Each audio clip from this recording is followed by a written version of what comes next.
teman-teman bisa melihat potensi mana anakan yang bisa, jangan dijual, bisa dipakai buat indukan. Yang jantannya jelas pertahankan supaya bisa disimpan, dijual pada saat kurban, keuntungannya lebih berlipat-lipat. Tapi kan pakannya berat, enggak. Kalau misalnya teman-teman sejak awal stok pakan, makanya ini ya, kandang budi luhur ini, teman-teman lihat ini pakan, lihat itu, di atas itu pakan.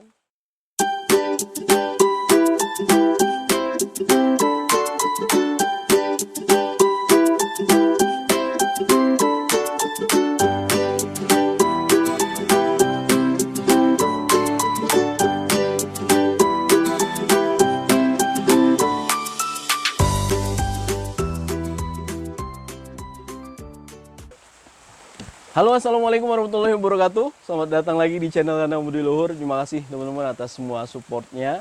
Jangan lupa buat terus like, kemudian share video-video bermanfaat kita. Semoga kita bisa terus buat konten yang bermanfaat buat teman-teman semua. Nah teman-teman, pada kesempatan pagi hari ini saya udah ada di depan cempe-cempe Kandang Budi Luhur yang baru saja disapih kemarin. Ya teman-teman. Jadi cempe-cempe sapi ini jantan betina saya masih campur. Saya pisah biasanya karena dia dewasa kelamin setelah 6 bulan, jadi di usia 5 bulan atau 6 bulan itu baru kita pisah. Kalau sekarang masih aman ya. Kalaupun jantannya nanti naikin, insya Allah nggak mungkin bunting ya. Karena betinanya juga belum dewasa kelamin gitu, atau belum birahi atau belum estrus. Karena memang kalau dia belum birahi, artinya pembentukan sel telurnya itu juga belum pelepasan sel telurnya juga belum terjadi, jadi nggak mungkin hamil. Nah itu ilmiah ya teman-teman. Nah balik lagi, jadi ini saya sapi di usia ada yang 3 bulan, ada yang 4 bulan ya, macam-macam. Biasanya saya lihat, oh dia kalau 3 bulan aman, badannya udah gede ya. Nah, kalau ini ya teman-teman, kita lihat bentar.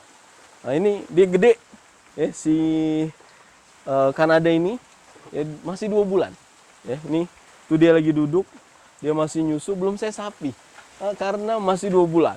Kalau 3 bulan dia udah berani banget saya sapi. Nah, ini dia berdiri nih ya, dia 2 bulan. Nanti kalau dia 3 bulan baru saya sapi. Sekarang dia belum saya sapi karena secara usia juga belum masuk. Tapi kalau 3 bulan berani banget. Tapi ada juga nih, ini masih ada satu induk di sini. Nah, nanti saya tunjukin, ada anakan yang dia saya gabungin di sini, tapi ibunya masih ikut. Kenapa? Karena saya mau jelasin ke teman-teman juga, ada ternak-ternak yang dia kalau dipaksain di sapi, kemudian dia juga bisa mati.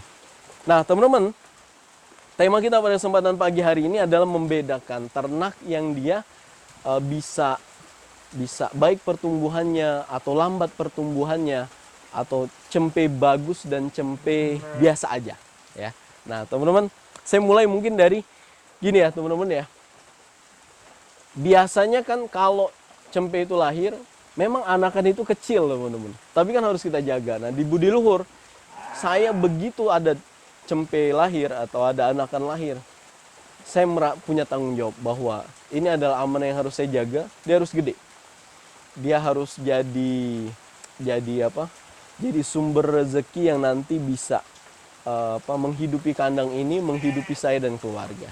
Ya, bahkan bisa bermanfaat juga buat orang lain. Nah teman-teman, oleh karenanya, alhamdulillah mortalitas di kandang Budi Luhur untuk cempe untuk saat ini juga sangat sedikit ya.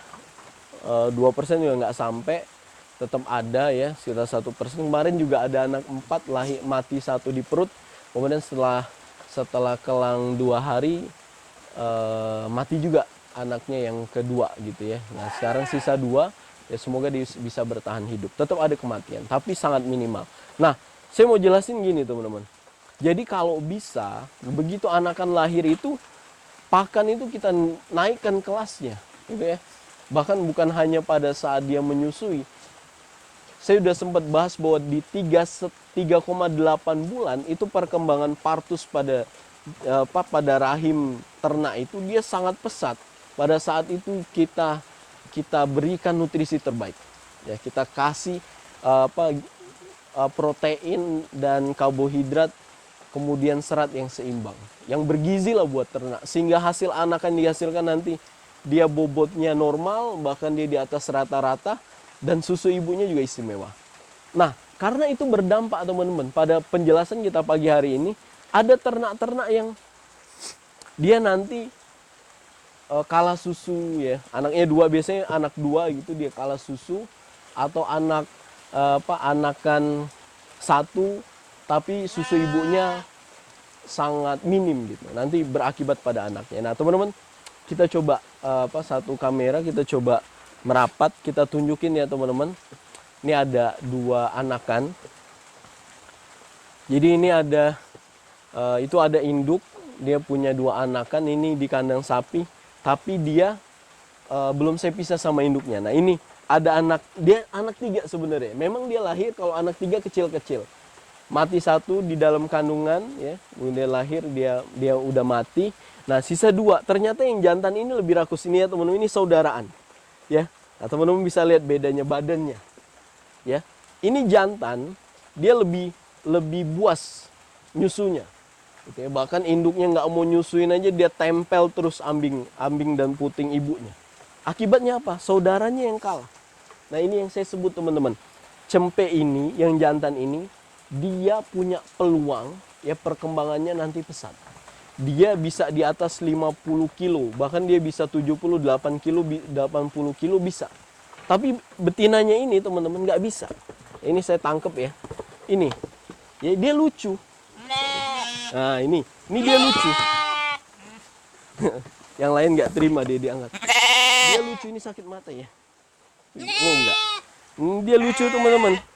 Dia crossing antara Gibas sama Merino, dia lucu, tapi ini pertumbuhannya kurang maksimal teman-teman. Dia termasuk stunting atau kuntet ya. Nah, ini jelas hasil harga jualnya lebih murah dibandingkan saudaranya. Kalau saudaranya itu 1,5 juta udah karena jantan ya, perkembangannya juga bagus, udah bisa. Kalau ini nggak bisa ya, ini betina juga murah dan dia pertumbuhannya terhambat. Tapi ini nggak kita jual, kita coba gemukin. Nanti dia di usia-usia 7-8 bulan baru bisa besar gitu.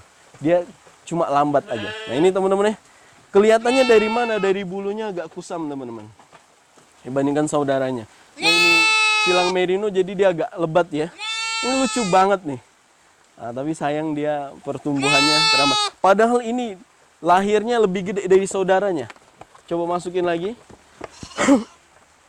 Dia lahir itu lebih gede dari saudaranya. Tapi ternyata pada saat nyusu dia kalah teman-teman. Nah, ini saudaranya. Kita coba ambil. Nih, lihat badannya. Jauh banget teman-teman. Ini jantannya. Ya. Nah, ini crossing Merino, Gibas crossing Merino sama. Ini sehat, dia bisa 50 kilo, bisa banget nanti gedenya. Kaki-kakinya juga lumayan. Ya, teman-teman ya. Saya masukin. Nah, apakah betina itu pasti kalah susu dibandingkan jantan? Enggak. Ada juga ini, ya. Ada juga dia saudaraan yang jantannya kalah susu. Nah, jadi biasanya kalau menyusu ya dia kompetisi lah kalau anak dua ya. Nah, tetapi teman-teman, yang saya mau jelasin tadi balik lagi bahwa ketika teman-teman breeding atau ketika teman-teman penggemukan pun harus seleksi genetik sebenarnya ya. Karena kalau teman-teman beli yang stunting nanti average daily gain pertambahan berat badannya lambat. Bahkan nanti dia mengalami penyesuaian dulu sampai akhirnya dia baru nanti naik gitu. Tapi beda dengan dia yang sehat sejak awal. Dia bisa grafiknya bisa naik terus. Sangat istimewa. Jadi nah, kalau di breeding, kalau yang stunting kayak tadi, kuntet kayak tadi, biasanya saya gemukin, saya simpan. Saya gemukin karena kalau dijual murah, sayang. Ya, kita simpan, dia juga makanannya nggak banyak. Kita gemukin, nanti di usia 1 tahun gitu ya, 1,5 tahun baru kita jual. Dia nanti bisa tetap gede tapi lambat. Ya itu ya. Karena memang bayi pun ada yang gede, ada yang kecil, tapi nanti mungkin kayak misalnya tetangga kita waktu lahir tanya orang tua kita lebih kecil dari kita, tapi sekarang dia lebih tinggi. Karena memang dia mengalami perbaikan gizi pada saat dia tumbuh gitu ya. Nah, sama kayak ternak. Nah, teman-teman, tapi untuk yang dia sejak awal gizinya baik, kemudian kita pacu di perjalanan juga gizinya juga baik gitu ya. Lahirnya baik, gizinya kita pacu baik, hasilnya juga istimewa. Nah, biasanya yang kayak gini saya tahan kalau ini buat kurban. Ya, jantan ini dia udah masuk, kita pertahanin, kurban nanti udah boleh. Untuk betina-betina ya, ini ada betina-betina istimewa, ini ada betina panda, ini ada betina merino, ini ada betina anaknya Afghanistan ya. Nah ini juga betina yang bagus-bagus ini, lihat teman-teman ya. Ini bagus banget. Ini ditunggu 2-3 bulan lagi udah bisa 1,5 juta. Nah ini itu nanti buat indukan. Nah, sementara pejantan-pejantan ini buat kurban. Karena pertambahan nilai jualnya pada saat kurban nanti lebih istimewa. Nah teman-teman, semoga ketika teman-teman breeding, teman-teman bisa melihat potensi mana anakan yang bisa, jangan dijual, bisa dipakai buat indukan. Yang jantannya jelas pertahankan supaya bisa disimpan, dijual pada saat kurban, keuntungannya lebih berlipat-lipat.